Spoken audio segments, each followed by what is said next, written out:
Good morning, my dear students. Again, welcome in class 8th physics, and our chapter is sound and the topic characteristics of sound. We already discussed some important terms related to the sound, that is frequency, amplitude, time period. Okay, now there are some characteristics of sound. So, first one is pitch, loudness and quality. Okay, the characteristics of sound are pitch, loudness and quality. Two of the main characteristics of the sound are pitch and loudness, which in turn are determined by frequency and amplitude of the wave respectively. दोनों में से सबसे important जो है वो एक तो pitch है और दूसरी लाउडनेस है, जो फ्रीक्वेंसी और वेव का एम्पलीट्यूड है उससे हम क्या करते हैं, मेज़र करते हैं. ठीक है, या उसे डिटरमाइन करते हैं. Okay, now the next is pitch.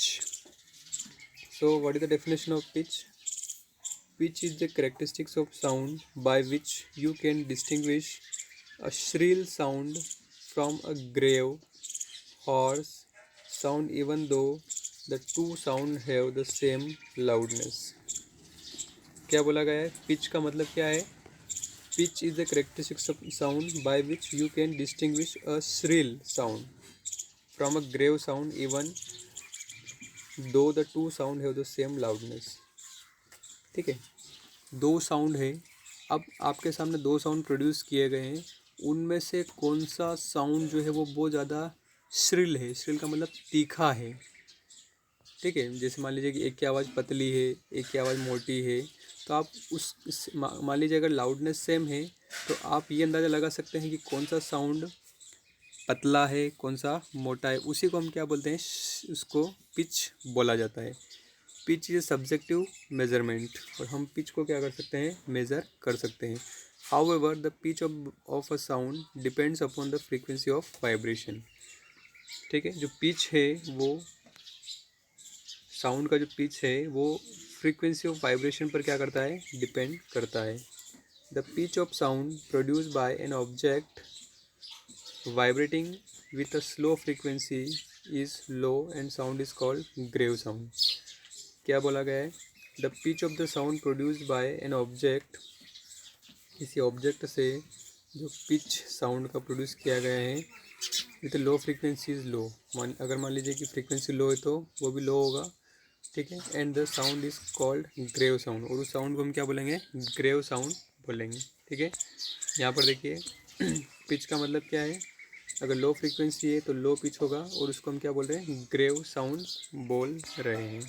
ठीक है, अब ये देखिए, जैसे आपने ड्रम की आवाज़ सुनी होगी. ठीक है, तो ड्रम की आवाज़ में जो एक पिच होता है वो क्या होता है, बहुत लो होता है. ठीक है, ये क्या है, एक वेव फॉर्म है जो ये एम्पलीट्यूड बता रहा है. ये यहाँ से लेके यहाँ तक क्या है, एम्पलीट्यूड है, और ये उसका टाइम पीरियड है. ठीक है, इस तरीके से the pitch of the sound produced by an object vibrating with a high frequency is high and sound is called shrill sound. अगर मान लीजिए किसी साउंड की फ्रीक्वेंसी बहुत ज़्यादा हाई है तो हाई पिच होगा, और उस साउंड को हम क्या बोलते हैं, श्रिल साउंड बोलते हैं. ठीक है, आपको दोनों डेफिनेशन क्लियर है, ग्रेव साउंड और श्रिल साउंड.